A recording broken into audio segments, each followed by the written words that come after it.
다시 돌아왔습니다. 세차 이야기 147편. 앞서 얘기했던 에피소드 1으로 가고, 이제 에피소드 2. 세차업의 현실. 그래밍서프를 받았습니다. 받았는데, 이거 보면 19만, 이제 5월달에 나갔는데 19만 600원입니다. 계속 이랬어요. 10만원대를 내가 못 팔아주는 거지. 그리고 필터 값도 기존에 받는 금액보다 더 올랐네요. 이거 물어봐야 되겠다. 원래 불선 본사에 미팅하러 올라가신다 했는데 지난번 가고 내가 가격을 안 물었는데 완전 올랐네요. 그래서 제가 세차비도 다 올리고, 필터 값은 올리지는 못하지만 딱 기존 고정 금액 그대로 받고, 그러니까 이제 디테일링 샵에서 사이사이 많은 카테고리 컨텐츠를 가지고 이거 넣고 이거 넣고 이거 넣어서 벌이가 옛날에는 이만큼이면 이거밖에 안 된다는 거죠. 그래 이제 그 대표님, 불선 대표님한테 제가 아까 맡고 있는 관할 구역이 5개인데 딴 데도 힘들고 딴 데도 다 놀고 있고 카센터들이 너무 안 되고 카센터도 문 닫는 데도 있고, 그리고 기존의 문제가 뭐냐면 물건을 납품했는데 이제 위탁이죠. 진열장을 놓고 차종마다 고급 필터부터 기본 필터 다 들어가고, 그 다음에 저기 레인 오케이 와이프 세 종류 다 들어가고, 그걸 모든 숫자대로 이렇게, 이 와이프 같은 경우는 만약에 400, 450, 500 해가지고 3개씩, 3개씩, 3개씩, 잘 나가는 거는 4개씩, 4개씩 이렇게 들어가 있거든요. 위탁되어 있는 물건들을 빼면서 이제 계산하는 건데, 안 되는 겁니다. 그리고 일반 소비자들이 지금 유튜브 영상에서 자기들이 혹해가 살 수 있는 광고들이 너무 많아요.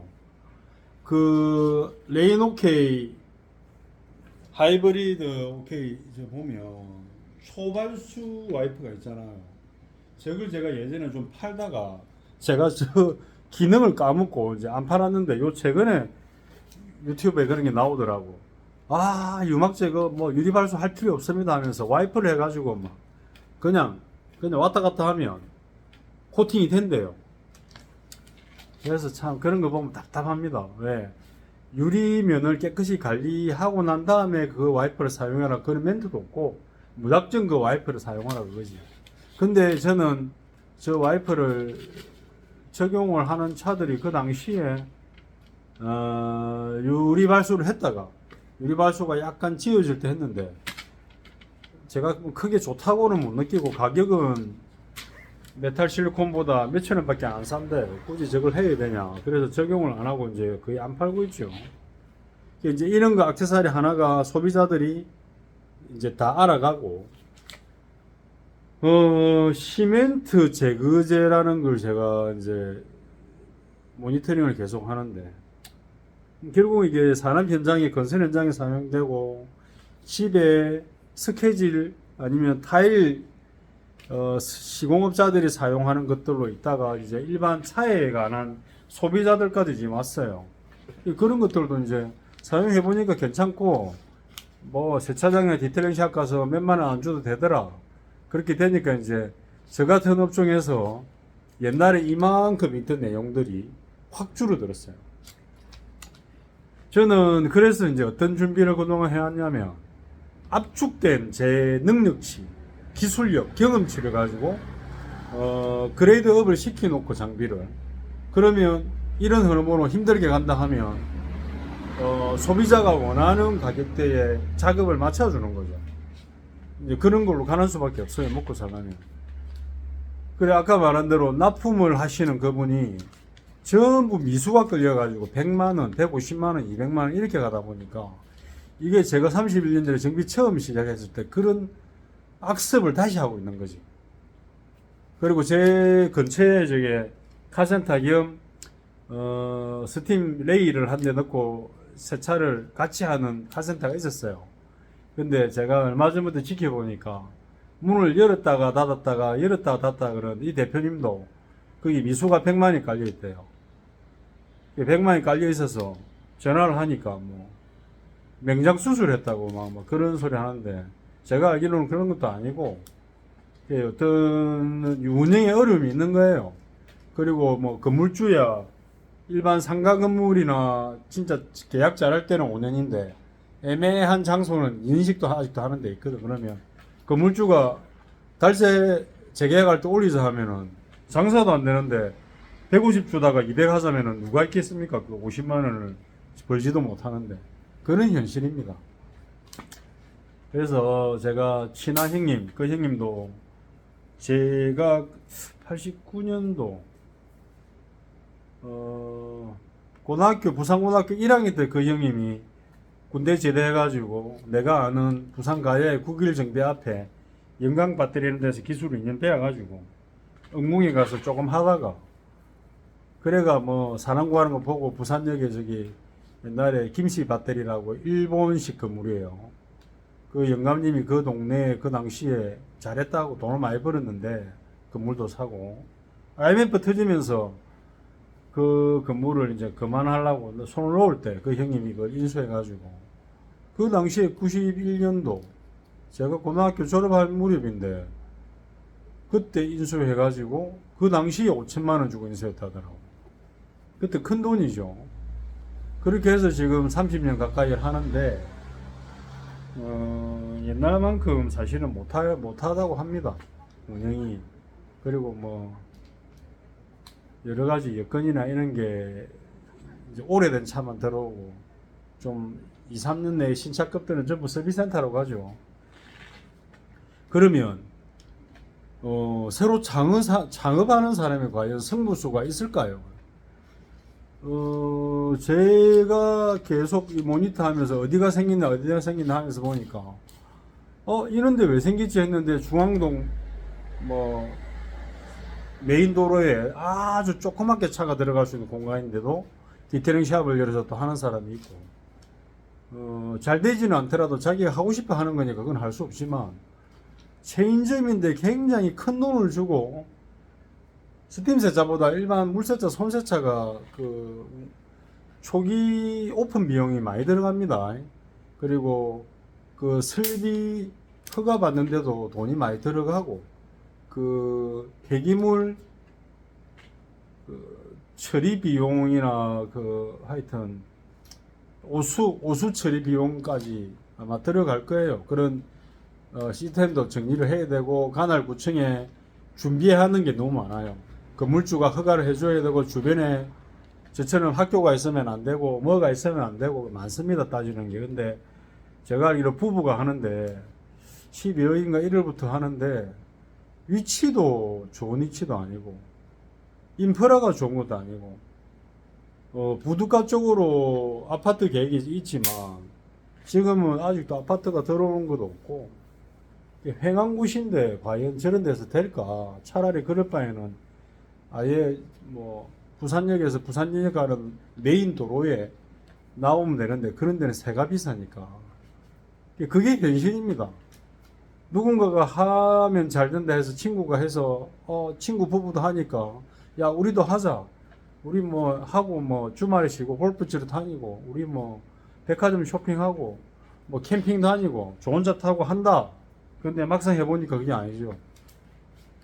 그 현실을 이제 개업하고 나서 이 목에 탁 받치봐야 하는 거지. 저처럼 혼자 하거나 와이프가 이제 와이프 자금을 가지고 같이 시작해서 와이프가 참 원망을 많이 했어요. 저 원망을. 자기야 이게 무슨 사업이고 그러면서 첫 해에는 잘 벌었는데 그 이후에 안 되고 코로나라는 게 터지고 해서 계속 마이너스에 빚을 지니까 제가 지금 대출을 다시 했고 이러다 보니까 대출만 한 4번 한 것 같아요. 4번, 5번 한 것 같아요. 갚고 없애고.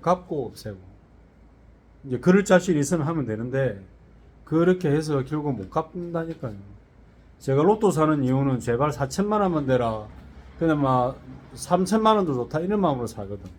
그 돈만 있으면 지금 스트레스 받는 서울상공인 1,000만 원 대출, 이자 올라갔죠.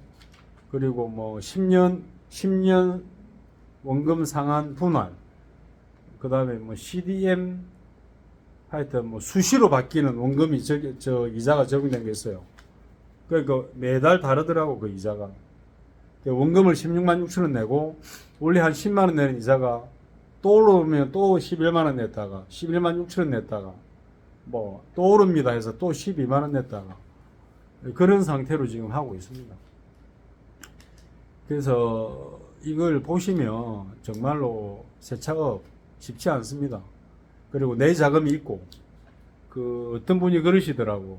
옷가게 아울렛을 하다가 자기가 차를 좋아해서 옷가게 장사가 잘 돼서 그 근처에 세차장을 하는 사람이 있더라고. 그런 경우는 다르죠.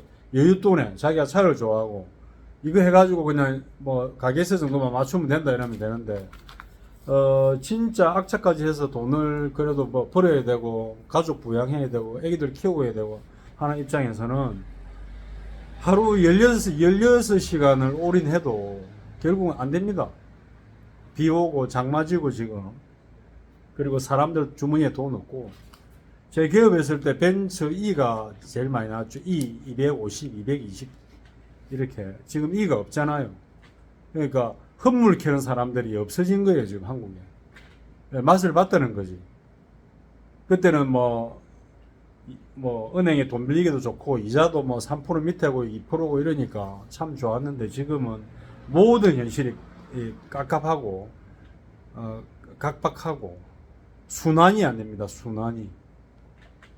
그래서 제가 지금 보이는 저거 바닥 에폭시 작업을 제가 하도 14kg 상도를 회색으로 바꾸고 4kg 얘가 한 16만 얼마 그리고 FRP 3만 5천 원 거의 한 20만 원 들어가는 거죠. 그런데 계획을 잡아놓고 세차 예약을 받으면 비가 오니까 다 취소하는 게 맞는데 4일 동안 어차피 일을 못 하잖아요. 그러면 이런 거 방수 페인트 하는 사람 부르면 저거 조각 내가지고 하는데 얼마 요즘은 그냥 부르면 인건비 30만 원입니다. 인건비 30만 원. 더 달할 수도 있어요. 그리고 많이 깨가지고 더 해야 될 수도 있고 아니면 하기 싫다고 할 수도 있고 짜증난다고. 이 앞에 영상 보면 제가 그 수행이라고 적어놨어요. 메디테이션. 제가 저거 기존에 상도 발라놨던 걸 그저께 했던 걸 헤라칼로 내가 스크래퍼 가지고 베끼는 게 있거든. 그만큼 제 마음이 지금 절실하다. 제 마음이 흔들리는 거를 이런 일을 하면서 잡아야 되겠다. 그런 마음으로 지금 살고 있습니다. 그래서 여러분들도 어떤 일을 하시든 간에 하시는 일에 더 집중하시고 뭐 코로나 동안 저한테 월급쟁이 오신 분들이 뭐 투덜거려서 그랬거든요. 제 현실을 말해주면서 그 회사에 감사하고 일이 있어서 다행이라 생각하시고 그 월급쟁이 감사하세요. 자영업자 아무나 하는 것도 아니고 정말 힘드니까. 그리고 영상 보시는 자영업자분들 힘내십시오.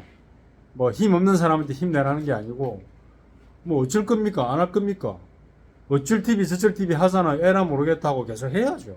눈 뜨고 일어나서 하는 겁니다. 저처럼 하는 겁니다. 저는 성공을 못해도 망하지는 않을 겁니다. 그 마음으로 합니다.